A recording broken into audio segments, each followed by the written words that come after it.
Hey everyone, welcome to practice mock and welcome to today's class. I hope आप सभी बहुत excited हो गए क्योंकि आज हम एरर के कुछ क्वेश्चंस करेंगे और काफ़ी सारे कॉन्सेप्ट्स भी सीखेंगे। तो चलिए स्टार्ट करते हैं। एक बार आप इस क्वेश्चन को खुद से अटैम्प्ट करो, फिर मैं और आप साथ में करते हैं। तो क्वेश्चन क्या कह रहा है? People have the freedom of speech but at the same time each of them have to remember their fundamental duties. क्या कह रहा है कि लोगों के पास फ्रीडम ऑफ स्पीच होता है बट उसके साथ साथ उनको अपने फंडामेंटल ड्यूटीज़ को भी याद रखना चाहिए। अब हमारा एरर किस पार्ट में? एरर हमारा है इस वाले पार्ट में। देखो कॉन्सेप्ट क्या कहता है कि जब भी ईच लिखा हो फिर ऑफ आए तो उसके साथ हमेशा उसके बाद प्लूरल नाउन आती है। तो यहाँ पे क्या आएगा? Plural noun. और उसके बाद फिर वर्ब कौन सी आती है? सिंगुलर वर्ब आती है। ठीक है, एग्जाम्पल में आपको मैं बताता हूँ। जैसे मैंने लिखा ईच, फिर मैंने लिखा ऑफ। अब ईच ऑफ लिखा है, फिर कौन सी नाउन आएगी? प्लूरल नाउन आएगी। तो बॉयज़ का लेते हैं example, each of the boys. अब ईच ऑफ द बॉयज़ कर दिया, अब वर्ब कौन सी आएगी? सिंगुलर आएगी। तो हमने लिखा हैज़ टू स्टडी। तो देखा आपने, बॉयज़ क्या है? प्लूरल नाउन है, हैज़ सिंगुलर वर्ब है। तो ईच ऑफ के साथ हमेशा प्लूरल नाउन लगाना चाहिए और सिंगुलर वर्ब लगानी चाहिए। यहाँ पे ईच ऑफ के साथ देम बिल्कुल सही लगा है। देम क्या है? प्लूरल नाउन या फिर प्लूरल प्रोनाउन भी हो सकता है, नाउन या फिर प्रोनाउन। ठीक है, तो देम बिल्कुल सही है। आपका गलती यहाँ पे है, have. Each of them plural pronoun, but यहाँ पे हैज़ होना चाहिए था क्योंकि हमें सिंगुलर वर्ब की ज़रूरत है यहाँ पे। तो किस पार्ट में एरर था? डी में था। ठीक है, अब यहाँ पे मार्क करने से पहले आप एक बार देख लेना कि यहाँ पे जम्बल अप है ऑर्डर ऑप्शंस का। तो यहाँ पे डी ए में है, तो हमने डी को मार्क किया। तो ये कॉन्सेप्ट आपको समझ में आ गया। ईच ऑफ जहाँ भी हो ध्यान देना, प्लूरल नाउन होना चाहिए, सिंगुलर वर्ब होनी चाहिए। एक और कॉन्सेप्ट आप साथ में ही सीख लो, एवरी का। जब भी हम एवरी लिखते हैं तो एवरी के बाद ऑफ नहीं आता है, एवरी के बाद सीधा नाउन आता है और वो सिंगुलर नाउन होता है। तो एवरी बॉय, और वर्ब क्या होती है? वो भी सिंगुलर होगी। Every boy has to study. ठीक है, क्लियर है? चलो, तो एरर किस पार्ट में था? हमारा डी पार्ट में था।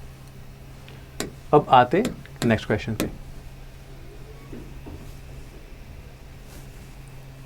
क्या कह रहा है? The number of students competing in the event has been fallen because of the prize money. Question क्या कह रहा है कि जो स्टूडेंट्स का नंबर है, जो संख्या है किन स्टूडेंट्स की जो इवेंट पे compete कर रहे हैं, वो गिर गई है। क्यों? क्योंकि प्राइज़ मनी की वजह से। मे बी प्राइज़ मनी कम हो गया होगा तो स्टूडेंट्स का इंटरेस्ट भी कम हो गया और कॉन्सिक्वेंटली नंबर भी कम हो गया। अब एरर किस पार्ट में है? तो देखो, नंबर खुद से कम हो रहा है क्योंकि स्टूडेंट्स कम पार्टिसिपेट करेंगे तो नंबर अपने आप होगा, खुद से कम होगा। कोई उसको कम कर नहीं रहा है पकड़ के। तो वो जो नंबर के साथ जो एक्शन है वो खुद कर रहा है, वो खुद कम हो रहा है। तो यहाँ पे पैसिव वॉइस का यूज़ नहीं करेंगे हम। यहाँ पे हम बीन को हटाएंगे। The number of students competing in the event has fallen, वो खुद गिर गया है, इसलिए एक्टिव वॉइस हमें चाहिए थी यहाँ पे। हैज़ बीन क्या होता है? जहाँ भी हैज़ प्लस बीन लगा हो वो हो जाती है आपकी पैसिव वॉइस। वहाँ पे मतलब कि ये एक्शन कर नहीं रहा है, इसके साथ एक्शन हो रहा है और उसको कोई और कर रहा है उस एक्शन को, बट नंबर खुद गिर रहा था, नंबर को कोई गिरा नहीं रहा था। इसीलिए हमारा एरर किस में? सी में है। अब साथ ही साथ एक और कॉन्सेप्ट भी हम सीख लेते हैं, वो है द नंबर का और अ नंबर का। जब भी लिखा हो द नंबर फिर लिखा हो ऑफ, तो आपका नाउन आएगा प्लूरल, पर वर्ब आएगी आपकी सिंगुलर।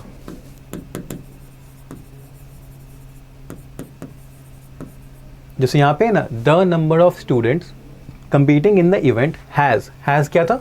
हमारा सिंगुलर वर्ब था। द नंबर ऑफ था, स्टूडेंट्स कैसा है? प्लूरल नाउन है। तो द नंबर ऑफ हो, प्लूरल नाउन लगाना, सिंगुलर वर्ब लगाना। अब एक और कॉन्सेप्ट है अ नंबर का। जहाँ भी अ नंबर लिखा हो तो अ नंबर ऑफ के साथ नाउन तो प्लूरल लगती है, पर उसके इस वाले केस में वर्ब भी प्लूरल हो जाती है। ठीक है, जैसे अगर हम यहाँ पे लिखें अ नंबर ऑफ स्टूडेंट्स, तो फिर हम प्लूरल वर्ब का यूज करेंगे, यानी कि आर का, a number of students are competing, या फिर आर नॉट कंपीटिंग। ठीक है, तो जहां भी द नंबर ऑफ हो, नाउन आपकी रहेगी प्लूरल, वर्ब रहेगा सिंगुलर, जहां पे अ नंबर ऑफ हो, नाउन उस केस में प्लूरल रहेगी, बट उस केस में, अ नंबर ऑफ के केस में आपका वर्ब भी प्लूरल हो जाएगा। क्लियर है? ठीक है, चलो नेक्स्ट क्वेश्चन पे आते हैं।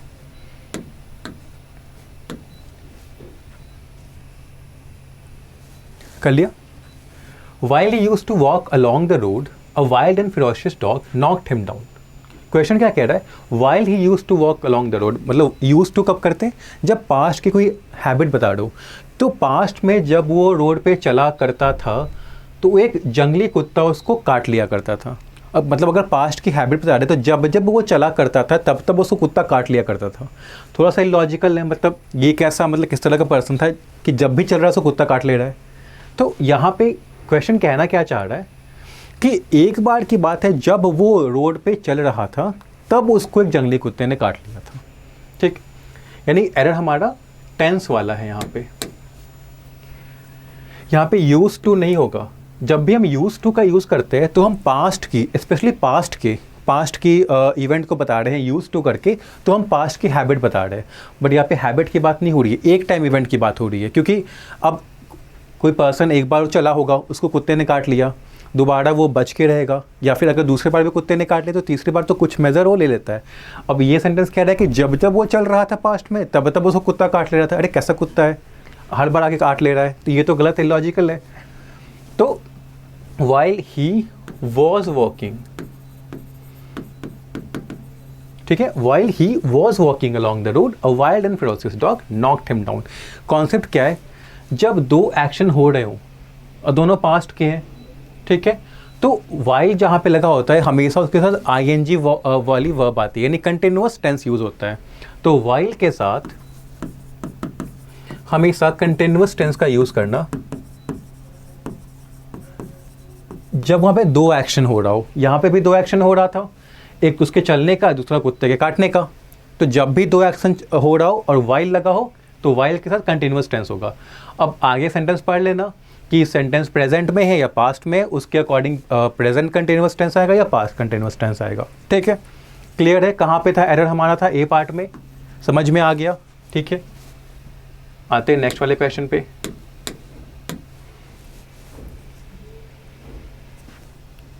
क्या है? Anaya is even willing to make Mexico one of the first countries to introduces a universal basic income. Anaya क्या है? वो इवन विलिंग, वो बिल्कुल रेडी है, वो चाह रही है कि मैक्सिको को भी उन कंट्रीज़ में से, उन पहले कंट्रीज़ में से एक बना दें जो कि यूनिवर्सल बेसिक इनकम इंट्रोड्यूस करेगा। ठीक है, एरर हमारा किस में? बहुत सिंपल सा एरर है, बहुत आपको क्लियर दिख भी गया होगा इस वाले पार्ट में। जब भी टू के साथ वर्ब आती है वो हमेशा वर्ब फर्स्ट फॉर्म में होती है, इसको हम कहते हैं इन्फिनिटिव। टू के साथ वर्ब की फर्स्ट फॉर्म। ये जो इंट्रोड्यूसेस है ये कौन सी वर्ब है? सिंगुलर फॉर्म है, इसको इंट्रोड्यूस करो और ये सेंटेंस करेक्ट हो जाएगा। तो Anaya is even willing to make Mexico one of the first countries to introduce a universal basic income. हमेशा टू के बाद जब भी वर्ब आ रही है हमेशा याद रखना कि वो इन्फिनेटिव आएगी। ठीक है, अगर टू इन्फिनेटिव का पार्ट है, अगर टू प्रेपोजिशन है फिर वो आईएनजी फॉर्म आएगी, जिसको हम आगे वाले क्वेश्चन में जो भी हम डिस्कस करते हैं उसमें अगर आता है तो हम वहाँ भी डिस्कस कर लेंगे। एरर किस में था हमारा? हमारा एरर था आपके डी पार्ट में।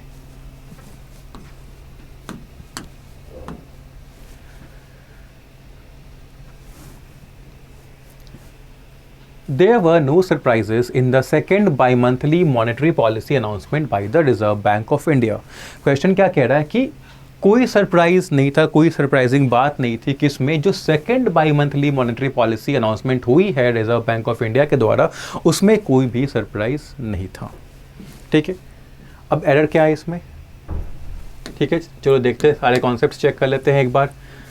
देयर, ठीक है, व लगा हुआ है, नो सरप्राइजेस, क्योंकि सरप्राइजेस क्या है, प्लूरल नाउन है, तो हमने यहाँ पे प्लूरल वर्ब का यूज़ किया है, ये पार्ट बिल्कुल सही है। In the second by monthly monetary policy, इसमें तो कोई गड़बड़ ही नहीं है, ये भी सही है। Announcement by the reserve bank of India, इसमें भी कोई गड़बड़ नहीं है, और रिजर्व बैंक ऑफ इंडिया में क्या ही गड़बड़ होगा, तो नो एरर का क्वेश्चन है। ठीक है, तो क्या है ये, no error, no error. I hope ये क्वेश्चन नंबर 5 आप सभी का सही हुआ होगा, क्योंकि नो एरर भी लगाना अपने में ही एक बड़ी बात होती है। तो नो एरर वही बच्चा लगा पाता है जिसके कॉन्सेप्ट्स क्लियर हो, जिसको अपने आप पे पूरा कॉन्फिडेंस होता है कि इसमें तो कोई भी भाई कोई भी गलती नहीं है, सारे के सारे कॉन्सेप्ट्स जो इसमें है सब सही यूज़ किए हैं।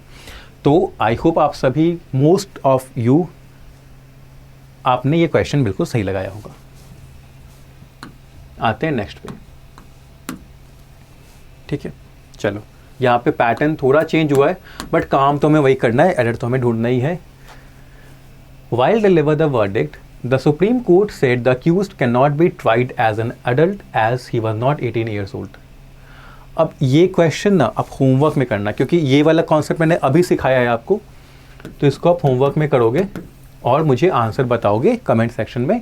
ठीक है, हम आते हैं नेक्स्ट क्वेश्चन पे।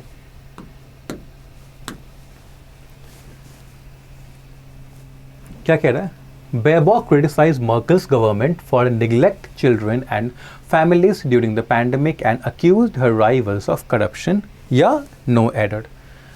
क्या कह रहा है कि जो बाबॉक हैं उन्होंने मर्केल की गवर्नमेंट को, सरकार को क्रिटिसाइज किया है, उनके बारे में बुरा भला बोला है। क्यों? क्योंकि इनकी गवर्नमेंट ने बच्चों और फैमिलीज़ को निगलेक्ट कर दिया था, उनकी उनका केयर नहीं किया था, इग्नोर कर दिया था। कब? जब पैंडमिक था। और क्या किया है बारबॉक ने, और क्या किया है, अक्यूज्ड किया है अपने राइवल्स को करप्शन का।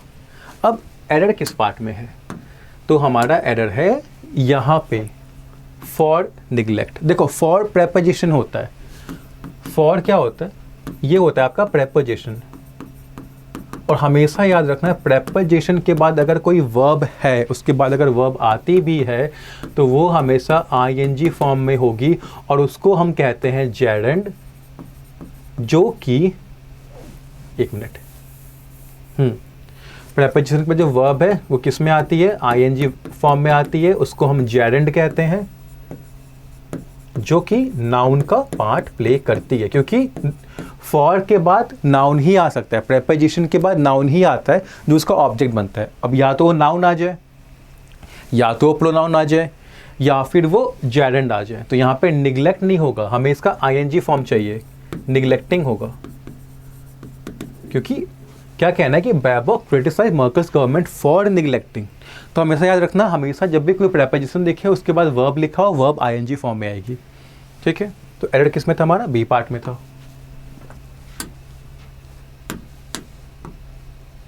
इसको भी देख लेते हैं। Trump signaled he would not retaliate militarily but vowed to continue his campaign at maximum pressure and economic sanctions on Iran. ठीक है, अच्छा क्वेश्चन है। क्या कह रहा है कि ट्रंप ने ये सिग्नल दिया है, ये उन्होंने संदेश दिया है कि वो मिलिट्री का यूज़ करके एक्शन नहीं लेंगे, लेकिन वाउड टू कंटिन्यू, वाउड का मतलब होता है प्रॉमिस्ड, प्रॉमिस किया है कि अपना कैंपेन वो कंटिन्यू करेंगे। किस पे? Maximum pressure and economic sanctions on Iran. देखो एरर किस में है, एरर हमारा इस पार्ट में है, vowed to continue his campaign. Campaign किस पे? देखो किसके अगेंस्ट बात हो रही है, बात हो रही है ईरान के अगेंस्ट ही। उन्होंने कहा है कि ट्रंप ईरान के अगेंस्ट कोई मिलिट्री एक्शन नहीं लेंगे, बट ईरान पे वो इकोनॉमिक सैंक्शंस डालेंगे और मैक्सिमम प्रेशर डालेंगे। तो कैंपेन किस चीज़ का बना? दो चीज़ का बना, एक तो मैक्सिमम प्रेशर का बना, दूसरा इकोनॉमिक सैंक्शंस का बना। तो कैंपेन ऐड नहीं होगा, ऑफ होगा, campaign of maximum pressure. Campaign add का मतलब है कि ट्रंप मैक्सिमम प्रेशर पे कैंपेन कर रहे हैं, बट प्रेशर हम किसी और पे डालते हैं क्योंकि हमें उनको अपनी बात मनवानी होती है। तो हमेशा यहाँ पे ऑफ लगाओ कि कैंपेन ऑफ मैक्सिमम प्रेशर, और यहाँ पर भी वो कनेक्ट हो गया, campaign of economic sanctions on Iran. तो एरर हमारा था पार्ट सी में।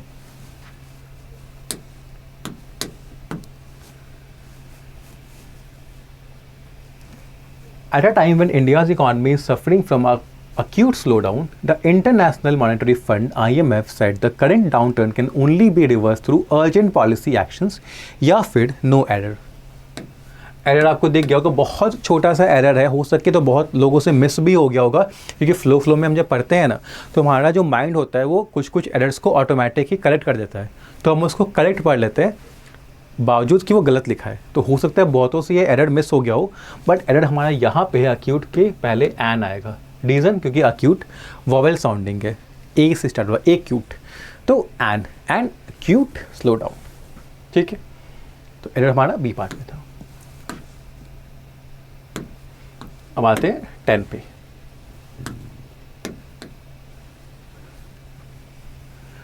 This has been a position maintained by the Bharatiya Janata Party and its supporters on the issue of CAA, no error. अब इसमें क्या एरर है?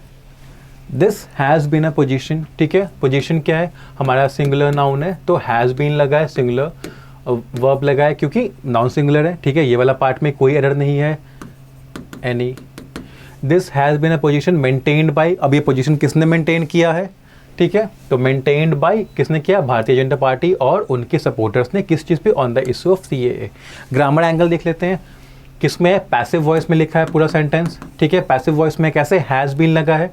पैसिव में क्या होता है? हैज़ बीन के साथ वर्ब की थर्ड फॉर्म लगी होती है।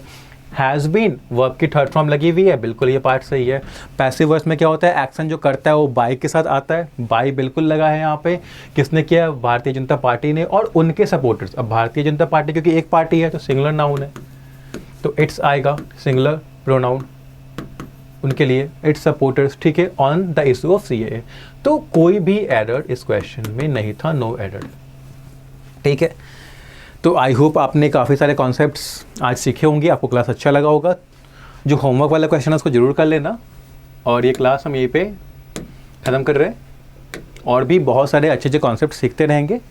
अब एक चीज़ मैं आपको बताना चाहता हूँ कि देखो फ्लैट 40%, 20% नहीं है, 20 का डबल है, 40% ऑफ अभी भी चल रहा है। न्यू ईयर सेल चल रहा है हमारे प्लेटफॉर्म पे, ऐप पे भी चल रहा है, वेबसाइट पे भी आपको अवेलेबल है। कूपन कोड क्या लगाना है? New year.